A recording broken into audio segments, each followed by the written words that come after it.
service on our Board of Trustees at Gallaudet.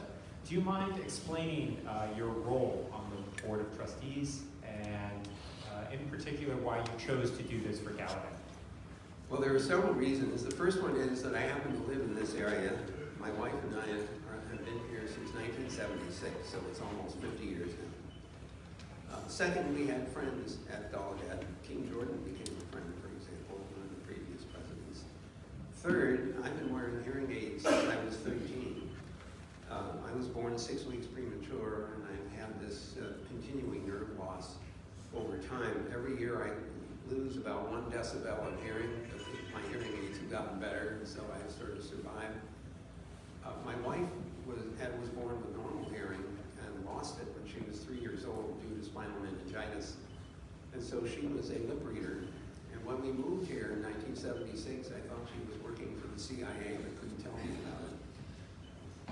Around in the 1980s, I was invited to participate in the board as a member of the Board of Trustees.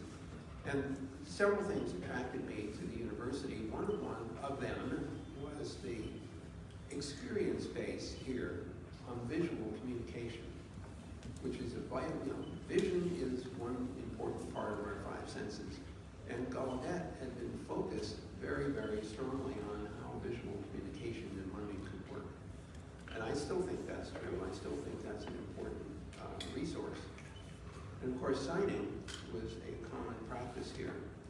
And that was another area of interest to me because I kept wondering, could we make computers generate signs and understand them? I'm still wondering whether we can do that. We haven't succeeded.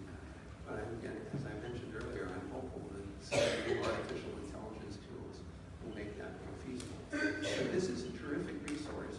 It has an amazing history going back to 1864. Why not be associated with something with such a long history?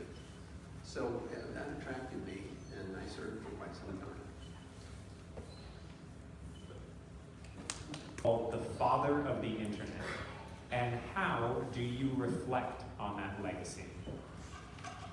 Well, first of all, I'm not the father of the internet. 2 of us did the original design work, and of course, hundreds of thousands of people have contributed to it, probably millions by now, if you look at the whole 50-year period.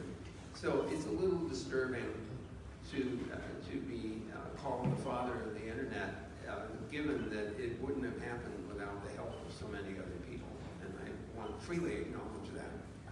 I think a funnier thing is our older son.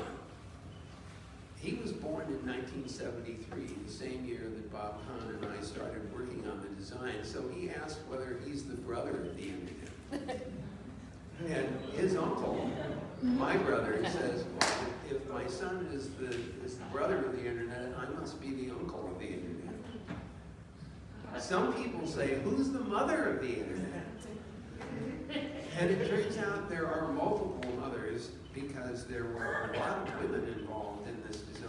It's less obvious, it should be more obvious, but if you go on the net and Google women of the internet, I'm pretty sure you will discover quite a long list of women who participated in the early days of this design.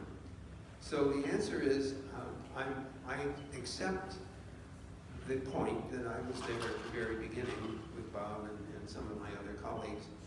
But I want people to accept the internet as the product of a civilization and a society that wanted it to happen.